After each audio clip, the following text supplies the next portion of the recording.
Ang kwentong ito ay hango sa totoong buhay. Karanasan ito ng tiyahin ni Tatay Polan na si Nene Oting. Taong 1988, La Carlota, Negros Occidental.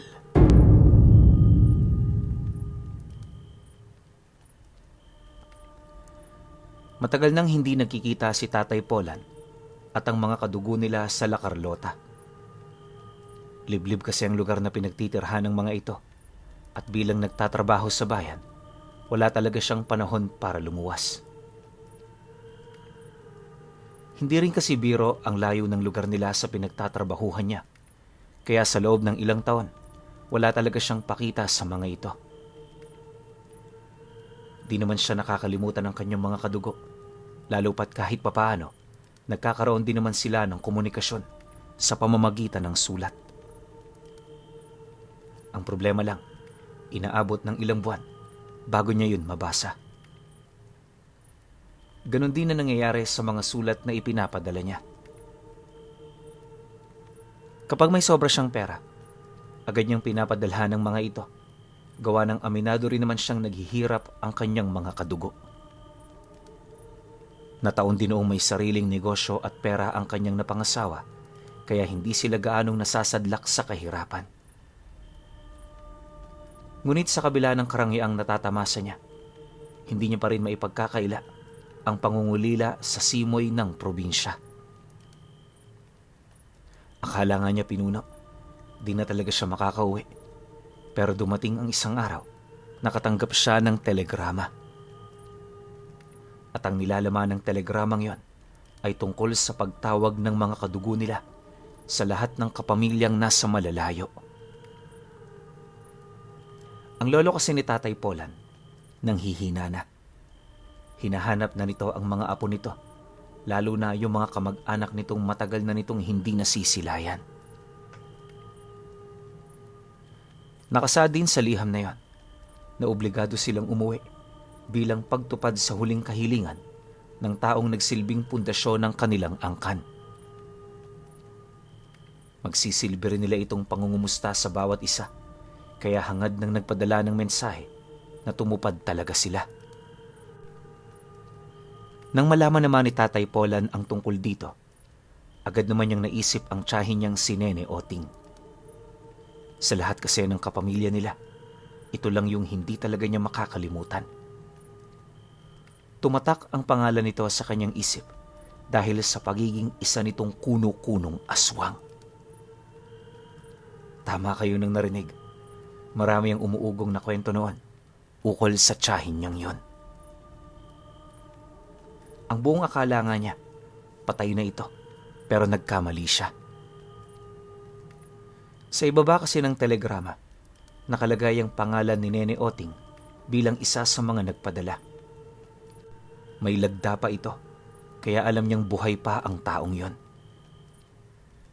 Pero kung hindi nagkakamali itong si Tatay Polan, ubod na rin ito ng tanda. Nung umalis kasi siya, nasa edad 50 anyos na yung tiyahin niya. May mga karamdaman na rin yun sa katawan, kaya kung umaga, napakahina nito. Nakaratay na rin yun sa kanyang higaan, ngunit ang ipinagtataka ng mga taong pumupunta malapit sa lugar nila, bakit nasisipat nila ito sa ilog tuwing dapit hapon at bukang liwayway? Alam nilang si Nene Oting ang kanilang nakita, gawa ng kilala nila ito. Ayon pa kay Tatay Polan na, sa mga magsasakaring yon, nagsimula ang istorya ukol sa pagiging kuno-kuno nitong aswang. Dagdag pa niya na, noong una inisip din niyang isa lamang itong paninira sa kanilang pamilya, pero kalaunay nalaman din niya sa isa sa mga tiyuhin niyang manggagamot na yon ay totoo. Malayo na sa kanila ang tiyuhin niyang yun noon at napadpad lamang siya roon noong minsan nilang ipinagamot ang lolo niya. Mahusay kasing manggagamot yung tiyuhin niya at halos lahat sila doon nagpapagamot, maliban lang syempre kay Nene Oting. Punong-puno man ang karamdaman ng katawan nito, ni minsan hindi yun dumaing. Sila na nga lang noon ang naghihikayat ditong magpatingin, pero ayaw yon ng tiyahin niya. Ang palaging panakot nito sa kanila, mamamatay siya kapag ginawa niya ito. Dahil sa ayaw naman nila itong puwersahin, hinayaan lang nila. Yun din ang abiso ng tiyuhin niya, kaya katagalan na sanay na lamang ang kanilang pamilya. Si Nene Oting kasi pinunaw, marunong tumingin ng kadugo. Kapag alam niyang matagal ka na sa bahay nila, hindi ka nun gagalawin. Pero kapag nalaman ng baguhan ka, humanda ka na. Dahil sa kanyang mga nabasa, nagdulot naman ito ng pag-aalangan. Gusto niya noong pumunta pero kapag sinabi niya ito sa kanyang asawa, paniguradong sasama ito. Ang mas malala pa, kung isama pa nito ang anak nila. Dahil sa bagay na yan, ilang araw din niya itong pinag-isipan hanggang sa magdesisyon siya na ipagtapat na niya ito. Hindi naman kasi siya makakagawa ng hakbang, lalo na kung hindi yun alam ng kanyang asawa. Isang hapon, matapos ang kanilang pag-uusap, agad naman niya roong iniabot ang liham. Habang binabasa yun ng asawa niya, personal siyang nagpaalam na tutungo siya sa probinsya ng pamilya niya. Dagdag pa niya, siya lang ang pupunta roon dahil sa walang mag-aasikaso sa kanilang mga negosyo. Nagbabaka sakali kasi noon si Tatay Polan na mauunawaan siya nito, pero pagkarinig ng asawa niya ng kanyang sinabi, bigla itong tumanggi. Ayon dito, marami namang magbabantay kung gugustuhin niyang isama sila. Pagtatapat pa nito sa kanya, matagal na yung hindi nakakapunta roon, kaya gusto rin nitong makabisita. Nabanggit din itong isasama nila ang kanilang 3 anak para naman makilala ito ng pamilya ng ama nila. Nang marinig naman ni Tatay Polan ang sinabi ng asawa niya, agad naman siyang tumutol. Marami siyang inilahad na rason noon pero hindi yun mahalaga para sa kanyang kabiyak. Ang nais nito, sama-sama silang tumungo roon o kung ayaw niya talaga, hindi siya pupunta. Ganun lang naging kadali ang pagpipilian. Kaya nung malaman nito ni Tatay Polan, wala na siyang naisagot. Ang naisip na lamang niya noon, isama ang mga ito para wala ng gulo. Naniniwala rin siyang kung mag-iingat lang sila, hindi sila mapapahamak sa lugar na yon. Matapos naman nilang magkasundo, agad naman silang nagligpit ng gamit. Kinabukasan, habang naghihintay sila ng masasakyan, isa-isa na niyang kinausap ang kanyang mga anak. Pagbalik naman niya sa kinaroroonan ng kanyang asawa, mata sa mata niya yung tiningnan, kasabay ng pagwika niya rito ng, "Pumayag ako sa gusto mo, kaya sana pumayag ka rin sa mga babala ko. Hindi katulad ng lugar natin, ang lugar namin doon. Kung dito medyo maunlad, doon literal na bukid pa. Marami roong paniniwala at gusto kong respetuhin mo lahat yon. Sumunod ka rin sa akin ng maigi at lahat ng sasabihin ko huwag mong ipagsawalang bahala. Kinakabahan talaga ako sa pagsama ninyo, Ligaya. Pero dahil mapilit ka, sige, pagbibigyan kita." Nang marinig naman niyo ng kanyang asawa, tumangulang naman ito. Kahit papano kasi di naman yun gaanong nag-aalala dahil sa 4 na araw na lang ang naging usapan ng pananatili nila. Pero para kay Tatay Polan, masyado nang mahaba ang 4 na araw. Sa unang araw pa nga lang nila doon, malalaman na ng tiyahin niya ang kanilang pagdating. Bagaman kilala siya nito, hindi pa rin siya nagiging kampante. Siya kasi kadugo. Paano naman yung asawa at mga anak niya? Hindi rin siya noon sigurado kung nasa maayos pa yung kalagayan dahil nung umalis siya, medyo hindi na yun nakikinig sa mga utos ng mga kapatid nito. Kalahating araw ang dumaan. Narating na nga nila ang La Carlota. Pagbaba nila roon, sumakay pa sila sa kulong-kulong, tapos nangalabaw pa sila ng mga 3 milya. Hapon na nga nang makarating doon sila Tatay Polan, pero kahit papaano naging mainit naman ang pagtanggap sa kanila. Nung narating nila ang bahay ng lolo niya, nadatnan niyang pinaglalamayan na pala ito. 2 araw na ang lumipas magmula noong nawala yon. Di naman siya sinisi ng kanilang mga kadugo, lalo pat nauunawaan naman ng mga ito ang kanyang kalagayan. Upang hindi na rin yun magtampo, inilabas na nila ang mga dala nilang pasalubong. Siya na rin ang nag-ako sa gastusin sa pagpapalibing para naman wala na yung isipin. Makalipas pa ang ilang minuto nilang pag-uusap, nabanggit ng panganay na anak ng lolo niya ang tungkol kay Nene Oting. Ayon dito, mula noong namatay ang matanda, hindi na yun umalis sa nicho nito. Palagi yun doong nagbabantay, na animoy meron itong hinihintay. Kapag sinusubukan naman nila itong kausapin, maya't maya ang pag-iyak nito. Para na ring baliw ang tiyahin niyang yon, kaya minabuti nilang hayaan na lamang ito.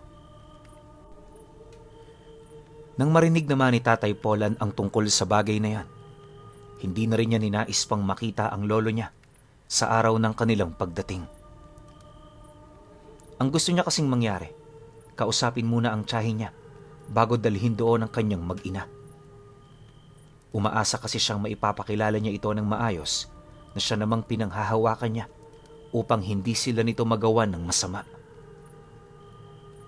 Yun ang unang ginawa ni Tatay Polan noon bago siya magpahinga mula sa napakahabang biyahe nila. Sa kasagsagan ng 9:00, pumasok siya sa silid kung saan nakalagay ang bangkay ng lolo niya. Pagbukas pa lamang niya nito, ang tiyahin kaagad niya ang kanyang nakita. Nakaupo yun sa tabi ng nicho, tulala lang roong nakatitig. Di pa man siya nakakalapit, alam na niyang napansin siya nito. Lumingon kasi yun ng bahagya, pero agad din itong binawi yung paningin nito. Hindi naglaon. Nang makalapit na siya, napansin naman niyang tuluyan na nga itong nalumpo. Buo pa naman ang mga paa ng tiyahin niya. Ang kaso lang di na yun nakakagalaw. May mga apo na rin ito doong nagbabantay. Baka sakaling gusto na nitong magpahinga sa silid niya. Matapos naman niyang mapansin ang kasalukuyang kalagayan ng kanyang tiyahin, agad naman siya roong nagbisa kasabay ng kanyang pagpapakilala. Dahan-dahan niyang inilahad dito kung sino siya at kung sino ang kanyang mga kasama. Nang marinig naman ni Nene Oting ang kanyang sinabi, napasilay naman ito sa kanya mula ulo hanggang paa. Habang ginagawa niya ito, rinig na rinig naman ni Tatay Polan ang malalim na paghinga nito. Pagtitig naman ito sa kanya, sa halip na ngumiti ito bigla yung sumimangot. Maya-maya pa, agad nitong ibinaling ang kanyang paningin sa kinaroroonan ng labi ng lolo niya, sabay lahad sa kanya ng mga saloobin nito. Ayon kay Nene Oting, mas mainam na hindi na sila pumunta. Ang pagdating kasi nila ang mas lalong sasadlak sa kasalukuyan nitong sitwasyon. Dagdag pa nito na hindi niya kayang pigilan ang kanyang sakit, kaya pasensyahan na lang. Pagkalahad naman ito ng tiyahin niya, bigla naman siya nitong sinigawan na lumayo na muna. Agad yung narinig ng iba pa nilang mga kapamilya, kaya bago pa man yun magwala sa lugar na yon, pinagtulungan na nila itong pasanin papalayo. Si Tatay Polan naman, agad na sinamahan ng kanyang mga tiyuhin pabalik sa kanilang silid. Lumipas ang gabing yan, nakapagpahinga sila ng maayos. Ang problema, pagtungtong ng madaling araw, ginising na sila ng mga tiyuhin niya para maligo sa ilog. Kailangan kasing maaga ang paligo nila roon dahil kapag naabutan sila ng alas 6 o alas 7, punong-puno na yun doon ng mga kalabaw at ibang mga hayop. Kapag gano'n ang naabutan nila, maghihintay na naman sila ng susunod na araw o hindi naman kaya'y pupuntahan nila ang unahang parte ng ilog na siya namang hindi nila ginagawa. Ang unahan kasi ng ilog na yan, may usap-usapan tungkol sa mga nilalang na parang mga taong bayawak. Maraming uri nito ang naninirahan doon. Kaya kapag may napapadpad doong tao, talaga namang pinagpipistahan nila ito, anumang oras o panahon. Alam din ni Tatay Polan na magmula noong kabataan pa niya, marami na talaga roong nawawala. Ultimo nga yung tiyahin niya, hindi doon pumupunta. Pagdating naman nila sa ilog, agad namang naligo ang kanyang mga anak. Tuwang-tuwa ang mga ito, gawa ng minsan lang din sila makaranas ng ganon. Ngunit, nung papatapos na sila, bahagya naman silang natigilan nang may makita silang tao sa unahang bahagi ng sapa. Nakatuwad ito at base sa ginagawa nito parang nagsusuka ito ng kung anong likido. Pagtawag naman niya sa kanyang mga tiyuhin, agad naman itong namukhaan ng nilalang na yon. Tinawag nito ang pangalan ng tiyahin niya, dahilan para kumaripas siya ng takbo. Sa pagkawala naman nito, agad naman siya nitong isinama malayo sa mga anak niya para kausapin ng pribado. Napakademonyo talaga ng kapatid kong yan. Pati ba naman kayo tinitiktikan? Anong akala niya sa inyo? Hindi ka pamilya? Pagbihisin mo na yung mag-iina mo at nang makauwi na tayo, makikita talaga ni Oting mamaya ang hinahanap niya. Galit na wika nito pagkatapos nitong magpaliwanag. Dagdag pa ng tiyuhin niya, huwag niyang ilalayo ang kanyang atensyon sa kanyang pamilya dahil hindi malabong yon ang pakay ng tiyahin niya.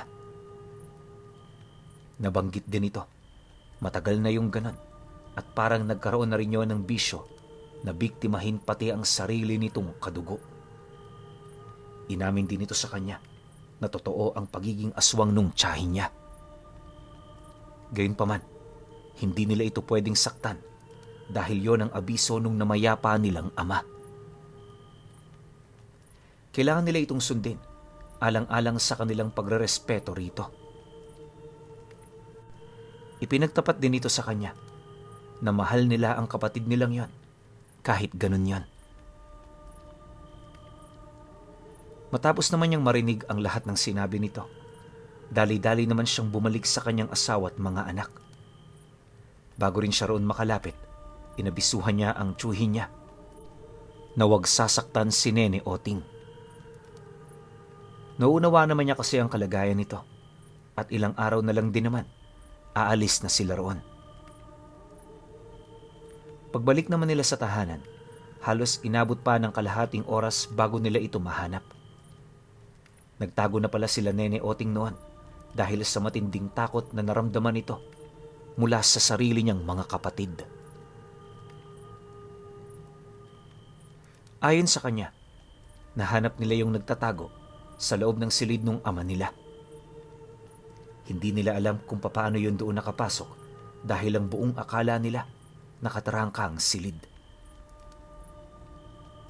Malayo rin yun sa pinagpapahingahan ni Nene, kaya naging palaisipan talaga ito. Kung totoo kasing hindi na ito naigagalaw ang kanyang mga paa, paniguradong aabutin ito ng ilang oras kung sakali mang magpumilit yung gumapang patungo sa lugar na yon. Nang masipat naman ni Tatay Polan na umiiyak ang tiyahin niya, hindi niya ito nilapitan. Bagaman maraming luha ang tumutulo sa mga mata nito, di niya yun nakikitaan ng senseridad. Ang nasa isip nga niya noon, ginagamit lang nito ang kanyang kapansanan para makatakas sa kanyang mga kasalanan. Nakakahiya mang isipin pero yun talaga ang totoo. Matapos ang mga pangyayari, pinabantayan ng mga tiyuhin niya itong si Nene Oting. Doon na rin yun nanatili malapit sa kabaong ng ama nito kung saan naroon ang mga kadugo nilang nagsusugal. Nang masipat naman yun ni Tatay Polan, agad naman siyang bumalik sa silid na tinutuluyan nila. Nagpahinga muna siya roon saglit bago magdesisyong tumulong sa mga gawain. Dahil na rin sa mga nangyari, iniwasan niya munang palabasin ang kanyang mga anak. Tanging pagkain lang din na kanilang dala ang kanilang pinagsaluhan sa takot na baka mapasahan sila nito ng pagiging aswang. Hindi naman sa duda siya sa mga kadugo niya. Ang iniisip niya kasi noon, baka merong pamamaraan itong si Nene Oting para gawin ang bagay na yon. Mas mainam nang mag-ingat kaysa umuwi ng may baon na pala sa katawan. Sa pagsapit naman ng gabi noong mismong araw, medyo dumagsa na rin ang mga nakikiramay. Karamihan sa mga ito taga-baryo. At kagaya nila Tatay Polan, iniiwasan din ito ang tiyahin niya. Kapansin-pansin din ng mga dala nitong sulo na sa paniniwala nila, isa sa mga pangontra laban sa mga aswang. Makalipas pa ang ilang minutong pagmamasid, nakita naman niya roon ang dati niyang kaibigan. Siyempre, sa tagal ng hindi nila nagkikita, nagkaroon sila ng masayang kwentuhan. Tamang kumustahan lang, pagbalik tanaw sa kanilang mga nakaraan at kung ano-ano pang alaala na minsang nagdulot ng kasiyahan sa kanila. Maya-maya pa, dahil sa dami ng kanilang mga pinag-uusapan, hindi na napansin ni Tatay Polan ang oras. Natigilan na lamang sila noon nang pumasok sa silid kung saan nakahimlay ang lolo niya, yung tiyahin niyang panganay sa magkakapatid. Bigla na lamang itong nagsisisigaw habang hinahanap siya. Pagkarinig naman niya sa kanyang pangalan, nakaramdam ng matinding kaba itong si Tatay Polan. Wala man siyang ideya kung ano ang mga nangyayari. Malakas ang kanyang kutob. Meron itong kaugnayan sa pamilya niya. Pagsilay naman ito sa kanya, agad naman itong inilahad ang nangyari sa anak niya. Ayon sa tiyuhin niya, dinukot ni Nene Oting ang kanyang anak sa kasagsagan ng pamamahinga nito. Dumaan yun sa bintana, kaya paghugot nito sa ikalawa niyang anak, agad itong nakatakas. Mabuti na lang, narinig itong nagsisisigaw ang kanyang asawa, kaya agad nitong nalaman ang tungkol sa mga nangyari. Nang marinig naman ng kababaryo nila ang sinabi nito, dali-dali naman itong sinindihan ng kanilang mga sulo. Mabilis din yung lumabas at ang tanging naiwan sa silid na yon ay yung mga apo sa tuhod ng lolo niya. Ito na nangakong magbabantay sa labi ng lolo nila, kaya di na sila nagsayang ng oras para pumunta sa silid. Pagdating ni Tatay Polan doon, kalat ng dugo ang kanyang nakita. Mula sahig hanggang bintana, may tumutulong malalapot na dugo. Alam niyang sa anak niya ito, kaya matinding pagkabahala ang kanyang naramdaman. Sa dami kasi ng nagkalat na dugo, hindi malabong nalalagay na sa matinding panganib ang buhay nito. Sa pagpapatuloy naman ng kanilang pagmamasid, bigla naman nilang narinig ang sigaw ng mga taga-baryo, kaya agad din naman silang lumabas. Tinunto nila ang kinaroroonan ng mga ito hanggang sa kalaunay napansinan nila na ang daang kanilang tinatahak ay patungo sa unahang bahagi ng ilog. Nang mapagtanto naman yun ng mga taga-baryo, may mangilan-ngilan na sa kanilang umatras.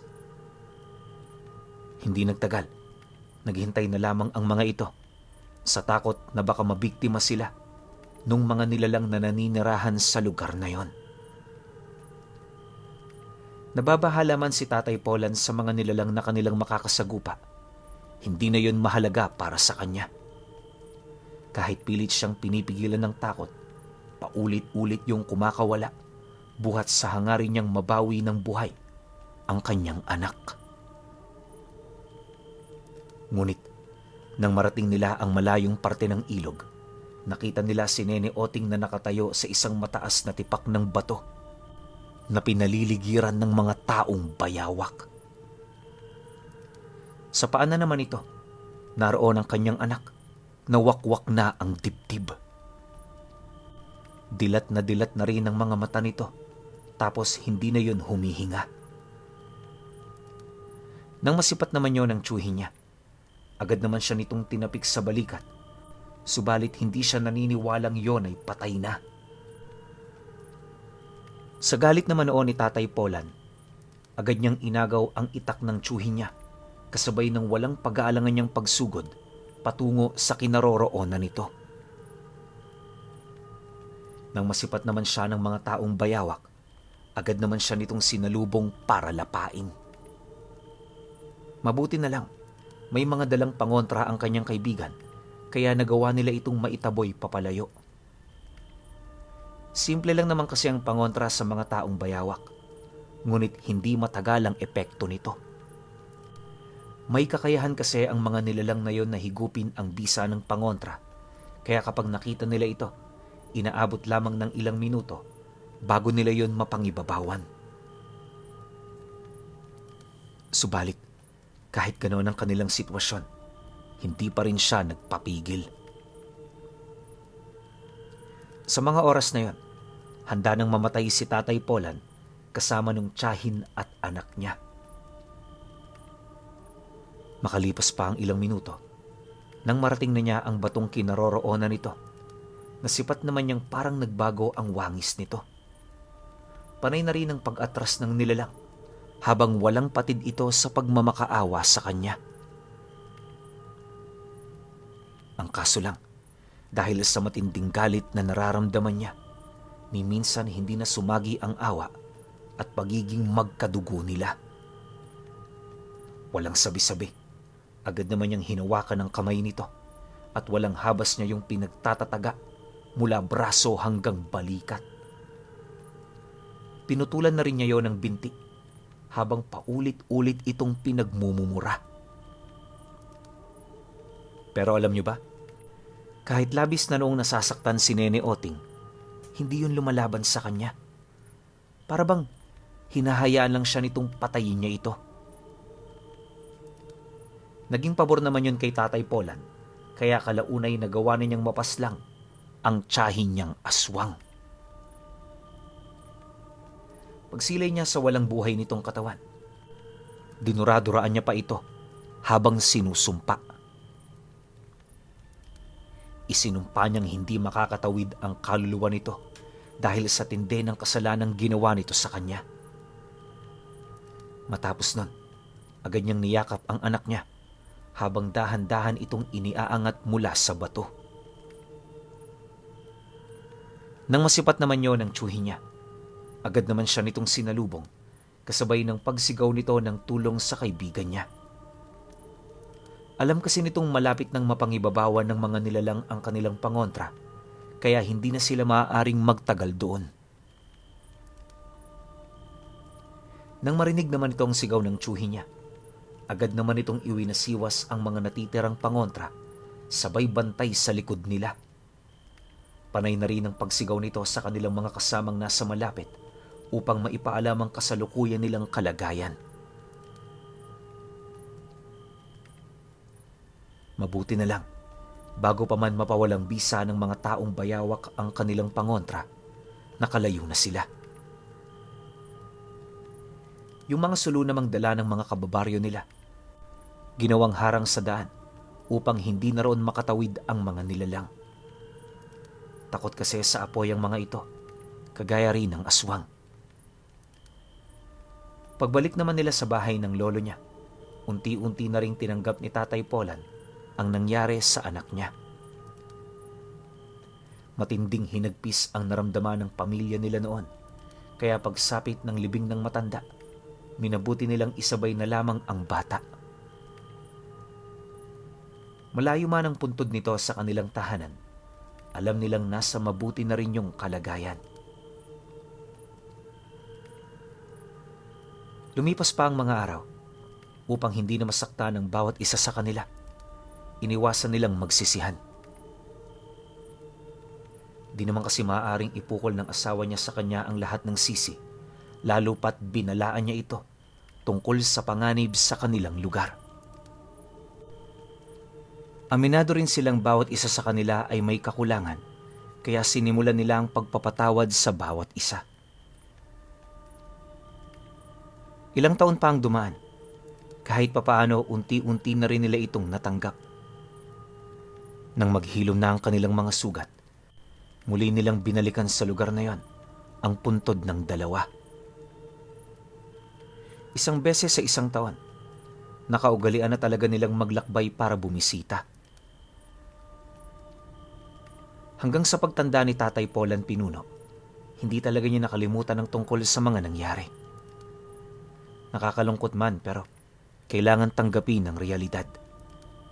Isa lang din ang kanyang sinisi at yun ay walang iba kundi ang kadugo nilang nananalo na si Nene Oting.